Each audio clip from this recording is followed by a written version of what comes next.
I'm Anna Spain-Bradley. I am the Vice Chancellor for Equity, Diversity, Inclusion and a Professor of Law at UCLA. It's my pleasure to join the Institute for Transnational Arbitration's ITA Academic Council series, What Am I Working On? Or What I Am Working On. And I'm pleased today to introduce my book, Human Choice in International Law, which was published this summer on Cambridge University Press. Everyone who works, serves, studies, and learns about international law understands a certain common set of origin stories. There's been much important critique about which origin stories should be considered in the field and ways in which we should be more critical and more inclusive of those origin stories. But one thing we do understand is that a critical moment for international law arrived in 1945 after nations created the United Nations after World War II. And in doing so, they agreed to a common set of purposes and principles to promote international cooperation, develop friendly relations, and maintain international peace and security. Herein, we understand that international law today, in the modern sense, is a tool that can shape and sometimes constrain what states do, their behavior. Also, it can sometimes shape what people do. And this happens through a rich interaction of legal rules, norms, processes, and people.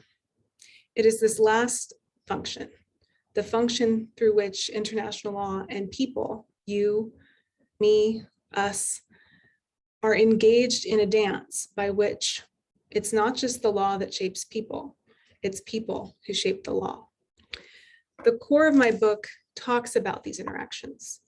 I explore human choice in both international legal and political decision-making. I travel to the halls of the United Nations, the Security Council in New York, to the International Court of Justice, to key decisions in international arbitration, to spaces in which human rights activism and advocacy have changed the lives of many, and more.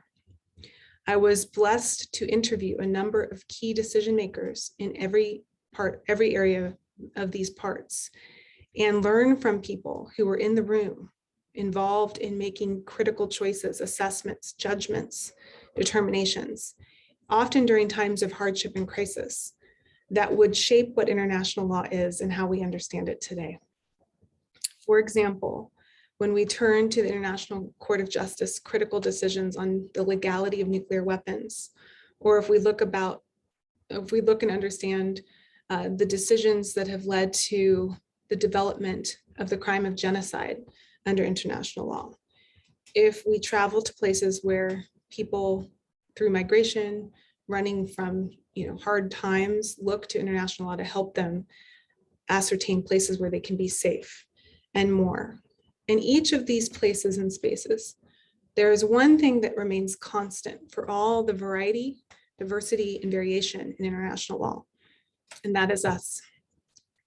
Whatever else we understand international law to be, it is also very much human. In looking at the neurobiology of how people make decisions, we come to appreciate all the things that show up in human decision-making in the brain and the way that it influences our behavior. We learn what bias looks like from a cognitive perspective, how early childhood memories can shape emotion about decisions far away and later on. We learn to understand that emotion and so-called rational thought are not separate and cannot necessarily be separated in the ways in which international law has often talked about it in the brain. And in doing so, we can appreciate the full spectrum of being human that decision makers and people in positions to shape the future of international law are often placed. Drawing upon these historical accounts and personal interviews, I hope to reveal the beauty and struggle of human influences that shape the creation and practice of international law. For all of you who are in the field, I hope that you'll find and see much of your own journeys in this book. And for anyone who's not, I very much wrote this book with my cousins of different ages and other family members in mind, something that would be able to draw people from every walk of life in and help elucidate why international law and why the pursuit of global peace and cooperation are so important now and into the future of what humanity will become. Thank you for listening, and it was a pleasure to be a part of ITA's What I Am Working On series.